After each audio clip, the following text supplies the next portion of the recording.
This is Daily Blast Live. We're talking about what you're talking about. Oh my gosh. Are you insane? This is a sham. No. Nope. Y'all, just It's stop. finally here. Drum roll.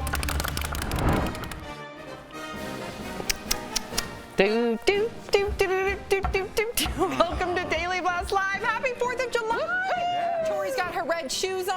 I got my denim on, right? This is very 4th of July. It's not. It is. Yes, it is. A Canadian tuxedo. Exactly. But it's also an American thing, a denim. That's Denim, like the jeans. Levi's. Levi's. The rest of the Exactly. world finds out about jeans. They haven't been around that long. Well, all Thing we right. got. How will you be celebrating the holiday today? Will you be dressing in red, white, and blue? Are you going to wear a denim dress, maybe some red heels? If you're feeling uninspired, we thought it would be fun to look at some of the most patriotic outfits worn by celebs. Check out Elvira. She posted this picture last year wearing head to toe red sequins to celebrate our country. Check out rapper Ice-T's wife Coco and their daughter twinning in some stars and stripes dresses. That pool looks so inviting. Doesn't it? Oh. Like a lagoon. Yes, and singer Katy Perry has had a couple of patriotic looks over the years. That's cute. Yeah. We like this one from 2012, and who can forget this outfit from Deborah Messing? Cute, the pom-pom headband, nice touch. And Kim Kardashian was all about America in this number, from trucker hat to bodysuit to fanny pack. She took her red, white, and blue to the extreme, clearly. It's a lot going on. Do you do that? I don't see you doing that. Not really. I think I'll put some sunglasses on or something. I always like to be in it, but like I don't want to commit like that. So I had a party. I'll put a party hat on, but I'm not going full. Like onesie. Kim went all in, which I respect, but that's a little much for me. Yeah, just a little flair. What do you do, the tank top? I don't have a tank top. Yeah, you do. I do Yes, tank top you still. do the tank. No, but I do have a shirt with a pineapple on it that's red, white, and blue. So I had that for like 5 years, and I wear it every The same every year? Yeah, a lot of people have that one shirt like that's like Old Navy with a flag, and Right. they just wear that every year. What do you do, Tori? I try and hit a lot of the red, white, and blue. Either a sock, a pop of color, an accessory. I like the mix. Same. I do like you. I'll just do like a shirt and maybe some like red, white, and blue sunglasses. I'll deck out the kids, the tattoos, right? The red, white, and blue tattoos. But last year we went to like our little town parade, and there was a guy full, like, I mean, head to toe dress, and it was like 100 degrees last year, you remember, head to toe like Abe Lincoln. I was like, whoa. Oh, Lord. Buddy That's committed. That's committed. Buddy committed. Yeah. Honest Abe. Okay. If you're looking for the perfect playlist for your 4th of July party, Southern Living has released a list of the most popular. Let's listen to some of the top ones. And I'm proud to be an American, where at least I know I'm free. I don't like to brag, but we're kind of proud of that ragged old flag. Born in the USA, I was born in the USA. Sweet home Alabama, where the skies are blue. So bye-bye, Miss American Pie. Drove my Chevy to the levee, but the levee was dry. Good old boys were drinking whiskey and rye, singing "This'll be the day that I die." Okay. I don't know if we're allowed to do that. I don't think we were. I don't know if allowed. we should have. Like morally? Like morally, yes. okay. Okay. In case you don't know, that was God Bless the USA by Lee Greenwood. Ragged Old Flag by Johnny Cash. Born in the USA by The Boss. Sweet Home Alabama by Leonard Skinner. And American Pie by Don McLean. playlist. What? Don McLean. Oh, I said it wrong. Sorry. Well, I want to make sure we have You're it. probably You're right. that person? I actually know. I know. Is Born in the USA, is that the That's like when you're at a party, you're like, who's that? No. That's just my co-host. No, Sorry about her. I'm so sorry. I should have said it that way. I've studied that song because it's actually incredibly poetic about who he plays with and the cultural icons. Apologies. Can I just say? Can Wow, I way to just say? redeem yourself with that boring story. Jeff, we've committed like a real, I feel like a really egregious act by leaving out a song. What? All right. And by Mr. James Brown. Oh, Rocky America, IV. Rocky, yeah, when Apollo Yes. comes out. I couldn't remember Living the title. in America. Yes. That's when right. he's about to fight Drago. Yeah. You're right. That is a good one. That's like that's the song. Okay, so You mean that's Drago? Yeah. What do you think? That's a good one. Do you have any other ones that you No, think? that was a good one you pulled out. Yeah. What about you? I love John Philip Sousa's "Stars and Stripes Forever." And don't do your I duck won't, but I think we one. have it. That Oh, we're song, doing it? right? Okay. Look at the people playing. To the ducks, maybe some. See, I like Wait a that song, second. but I don't like your lyrics. That's a famous song. That is a famous song. I didn't know that was the same. That's a Notre Sousa Dame Stars song, and isn't it? Stripes. It's very but famous. Why does your lyrics tell them about the ducks? Okay, hold on. Mitch Miller was a big band leader in the 60s, and he came up with lyrics for that song. And he put it on an album, and even Sharon, you know it, right? Sharon knows it. Wait, how does it start? Kind to your web-footed friends. For a duck, maybe somebody's mother. Wake up! See, I do like that, but that's not the song. Those are just Sam, you don't like lyrics it. Did I miss somebody the made up. explanation? Yeah, it's just I lyrics. do like it because I don't think that we give enough credit to our ducks. That's right. Sousa that was just a march. Sam's What is asking. happening? Tori, did you see what you did with that song? Sorry, we went to ducks. I think you're right. Ducks are great. I'll be honest, I didn't know there were lyrics to that. So It now isn't. every They time I made hear that that song. song, Lyrics. There No. aren't lyrics. Oh, It's it's a not march. the No, lyrics? Sousa made it as a march. who's Sousa? John Okay, we have Philip Sousa, another famous. beat. Our poor producer's telling me to move on. So Enough sorry. about your That's duck the song. audience. Yeah, it's everybody. So, okay, chances are you will be watching a fireworks show tonight, whether it's at home or an event. But if you plan to go the homegrown route, please be safe. These next videos remind us all what can happen when you are not careful.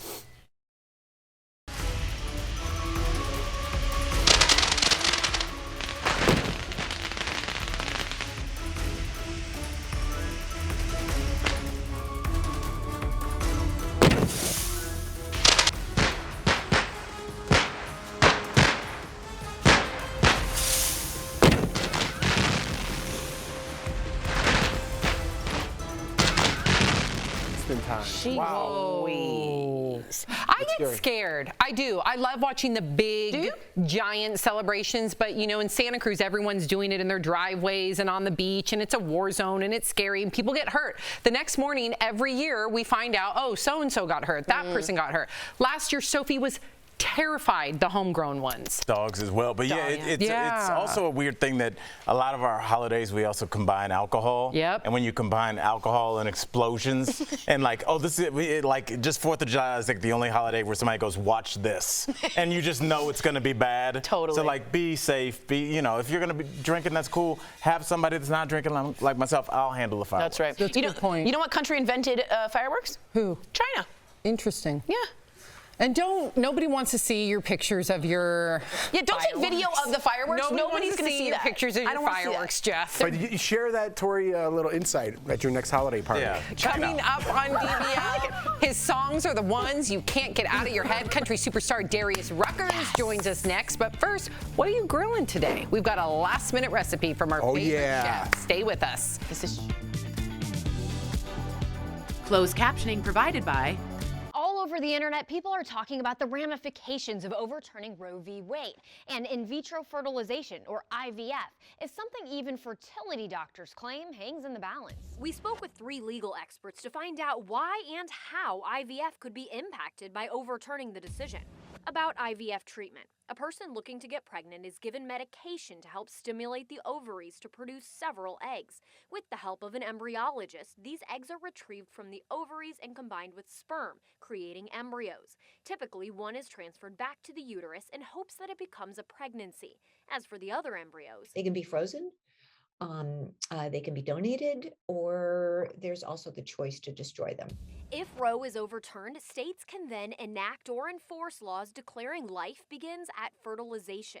That would mean embryos are legally considered children.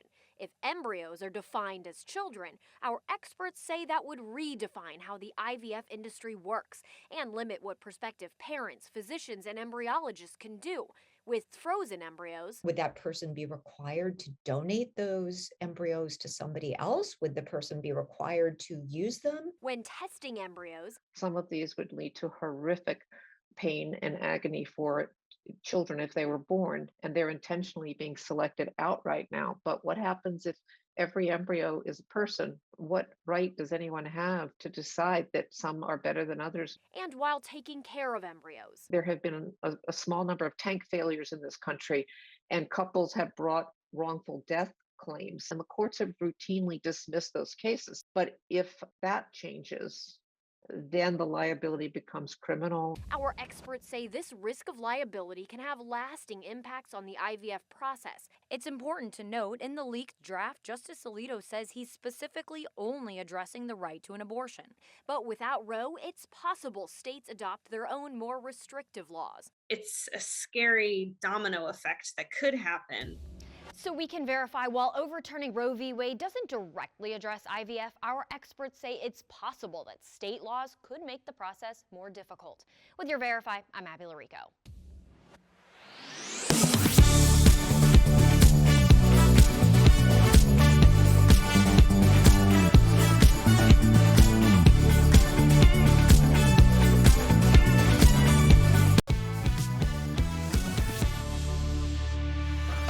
Welcome back to DBL. Are you grilling this 4th of July? You better be.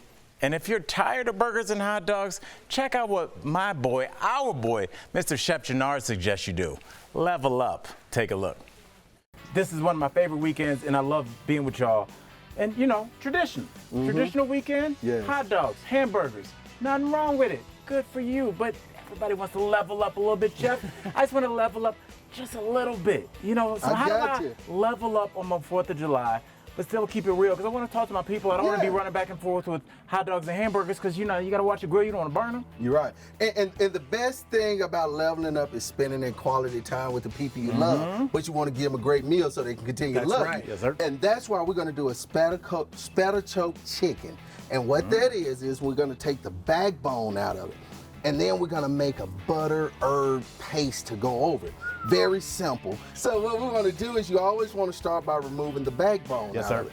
And all you do is you just get you a sharp knife, or you can have some kitchen shears or some good scissors, and we just remove that backbone. You just cut it along the rib edges. When you remove the backbone, you can discard it, throw it away, or make a soup. You got it, yep. You want it to lay flat like this.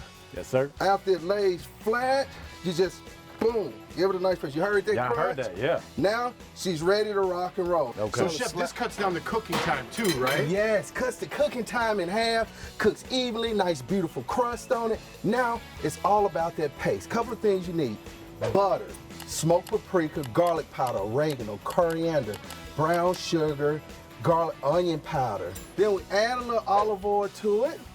Then you just take your nice good spoon or so, and the key is having room temp butter. Now, I'm gonna do this while you're the teacher. All right. Now once you get that all blended up, it's gonna look just like this, guys. Ooh, this is that paste that you want right here. I got goals now. I know where I need to be. And then you just rub it over the chicken. All the seasoning, you know, you can add a little black pepper, a little salt to it also, but everything you want is all within this right here. You want to set your grill to roughly about 325. Between 325 and 350 is a good safe zone for you. Put it on the grill. And once we got it on the grill, you want to let it cook for roughly about 55 minutes, or until you reach an internal temp of 165 degrees. And you just lay that pretty joker right there. I love it. Now that we got that going. That smells like the 4th. Now we got a smoked onion. Know why we got a smoked onion, guys? Why? Because we're gonna make a smoked onion, watermelon, and feta salad. Yes, we are. Yes, indeed. Yeah. Better believe it. That's how we do 4th of July. Exactly. See, we want to take it up a notch, right? So the key is, you got here, we got watermelon. What you're gonna do is you're gonna sub out the tomatoes for the watermelon. Oh. So you got your watermelon, you got English cucumbers, you got bell pepper. We got some fresh mint here. Smell that mint. Straight from the garden, baby. Yes, Straight from the garden. Smack that mint. Why did you smack the mint? Did it say something rude? Like, what happened? Drizzle a little of your olive oil in here. All right. There we go. Yeah, go ahead, crack away, crack away. Then we're gonna take our onions. Boom. Just those onions right in there. These are so good. You can eat them just straight like this, guys. Yes, smell that. Now grab some of that mint. Oh, we forgot to slap it. No, man. Chef gave it a pretty good one, too. Pretty good concussed enough. Yeah. Now that we got that, what we want to do is looking great. Want to take the whole block of feta. I was hoping you were going to take the whole block, Chef. Yes, you want to take the whole block. There we you go. want to lay the whole block. That's why on. we're friends. Two things. You want to take your nice little oregano right over the top of it. Some fresh lemon for that nice citrus zest to really just make it pop. All right, now everything is beautiful, ready to go. Yes. You got everything you need in a nice, good holiday meal right here. Right. You can't tell me the family and friends won't be happy. But now on to this salad. Yes. All right. This feta watermelon inside the kids. We want to take our force. Just get in there. We just want to break it up. style. Yes, I family style. like you know this. it. You got your watermelon. You got the smoked onions bringing it to life. Your bell peppers, the feta, the most important part of it.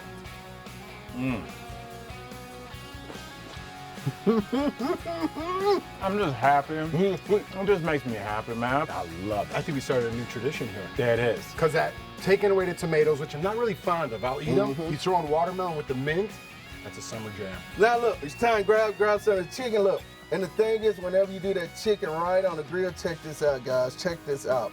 Fork tender, when you pull it in, you can just hit it with a little of that lemon over it. You just get in there. I'm waiting on you. I like that you just tear off a little piece. It's almost like communal style eating, which I did. It is. It's all about the fellowship. That's what it's need about. to get back together. We're celebrating being back together. We're celebrating life, friendship.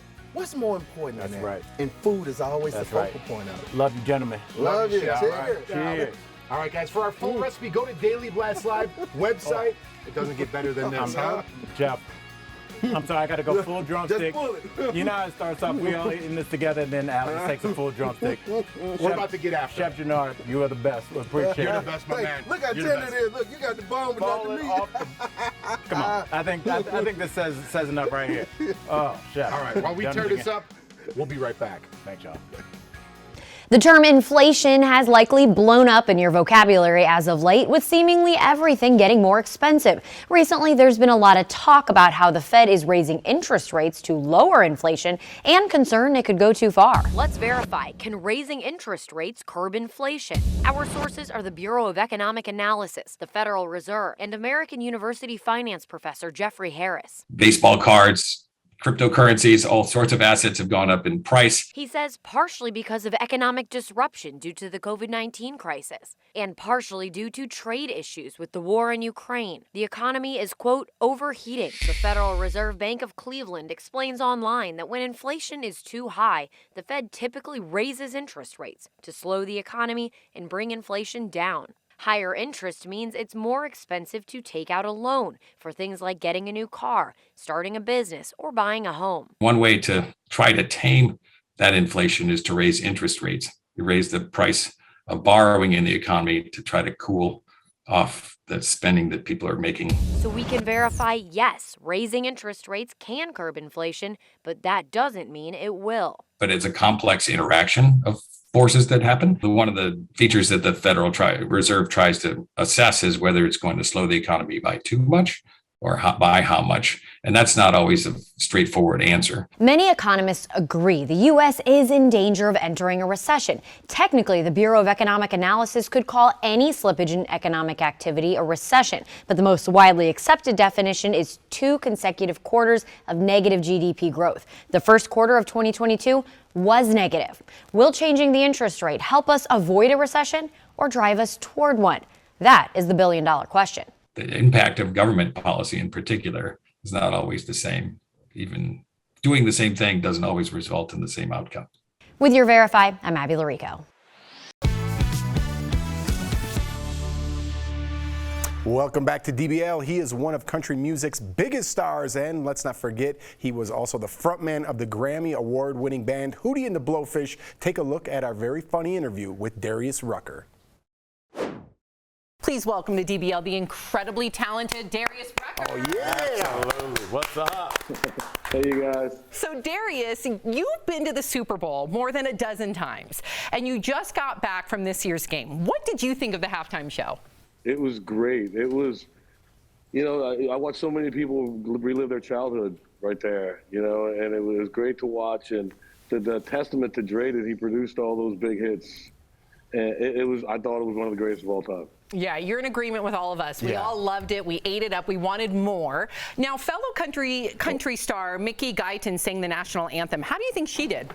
Oh, she did great. You know, I've known Mickey a long time, and her voice is simply amazing. And to be there doing that, you know, when you're doing the national anthem at the at the Super Bowl, you really made it. And, you know, to be up there doing it, I was so proud of her and so happy for her. She did a great job.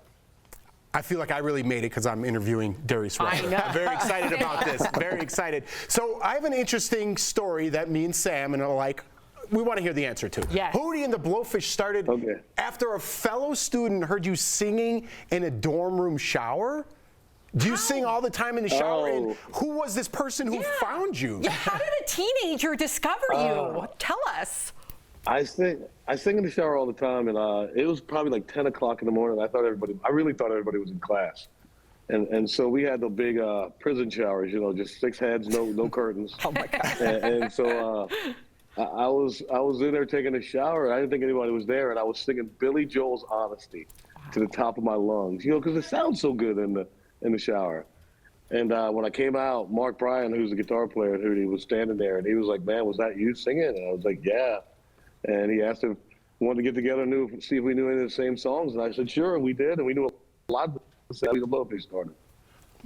Wow. I mean, That's unbelievable. Lightning in a bottle right there. I know. You were inducted to the Grand Ole Opry. Now, Morgan performed there as well, and obviously he's had the controversy with the N-word.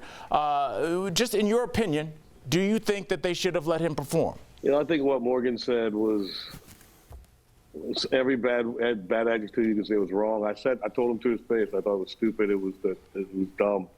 You know, I understand all the people in the uproar is doing so good. I understand why the Opry let him play. I can't tell the Opry what to do. But the thing that I really wish instead of always, when something like that goes down, instead of always canceling somebody, I wish we would start to educate people. I wish, you know, instead of just canceling Morgan, let's sit Morgan down and talk to him and see. Because Morgan's one of those guys that if he wanted to change the culture, he could be one of the people that changes the culture of country music.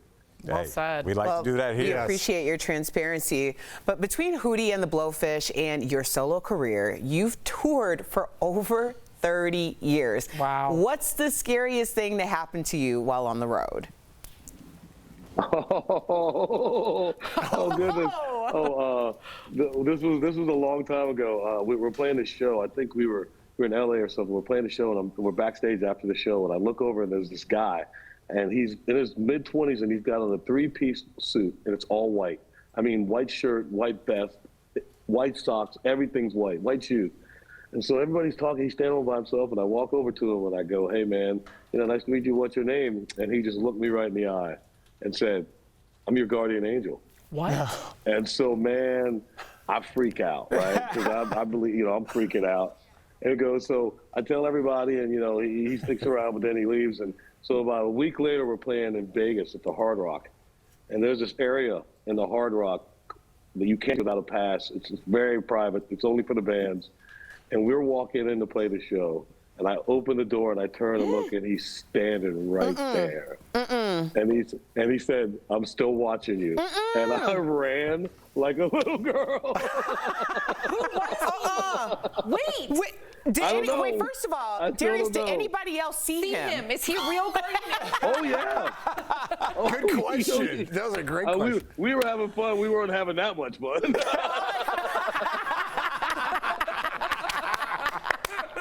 Oh my God. Okay.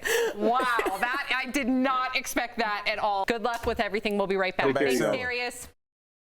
Promotional consideration is brought to you by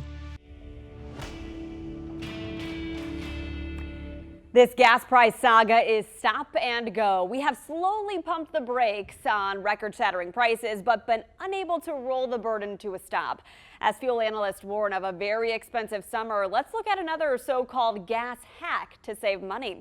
Viewer Janice Sumner posted these tips from, quote, the experts. Number 4 claims, remember, every 5 miles above 55 miles per hour decreases your fuel efficiency. Is that true? The answer is yes. Our sources are Consumer Reports and Gas Buddy head petroleum analyst Patrick DeHaan. That's absolutely true, and that's where your vehicle is working harder to overcome drag. That is wind, right? It's every 5 miles an hour you go up above beyond that, you're losing a lot more efficiency, and that's why 55 to 60 is really the sweet spot. Your car's not having to work as hard against the wind. But your RPMs, generally, you're in a high gear at that speed. So you're generally in a perfect spot there. and you can really do much better. You can get 400 miles out of a tank. Consumer Reports also tested the claim and measured gas mileage at a steady 55 miles per hour, 65 miles per hour, and 75 miles per hour in both a standard car and compact SUV. It found reducing speed from 65 to 55 improved fuel economy by 6 miles per gallon in the car and 8 miles per gallon in the SUV.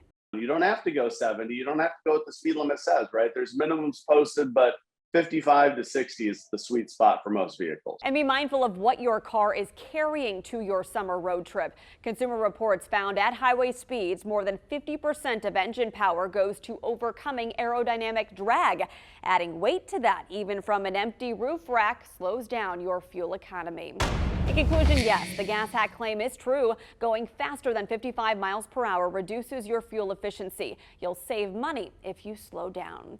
Yet slowing down doesn't necessarily mean taking the slowest route. DeHaan said you'll get better fuel efficiency if you take the highway at 55 than starting and stopping on roads with stoplights. With your Verify, I'm Megan Malaris.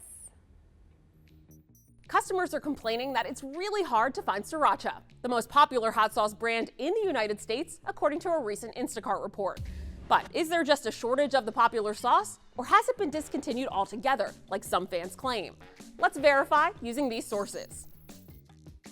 In an email to Verify, Hoi Fung Foods Inc., the California-based company that manufactures Sriracha hot chili sauce, confirmed that there is, quote, an unprecedented shortage of their products, saying weather conditions this spring affected the quality of its supply of chili peppers coming from Mexico. Restaurants that serve the hot sauce also posted about the shortage. Brady's Sushi and Hibachi in Richmond, Kentucky, told customers that Sriracha would not be available as a free condiment until the shortage was resolved. But that could be a while. According to Hoi Fung Foods, the pepper shortage caused the company to pause production of all of its sauces, including Sriracha. So we can verify, no. Sriracha has not been discontinued, but production has been halted due to a severe chili pepper shortage. The company says it plans to start shipping orders after Labor Day, but it all depends on those chili peppers. With your Fast Fact, I'm Ariande Till.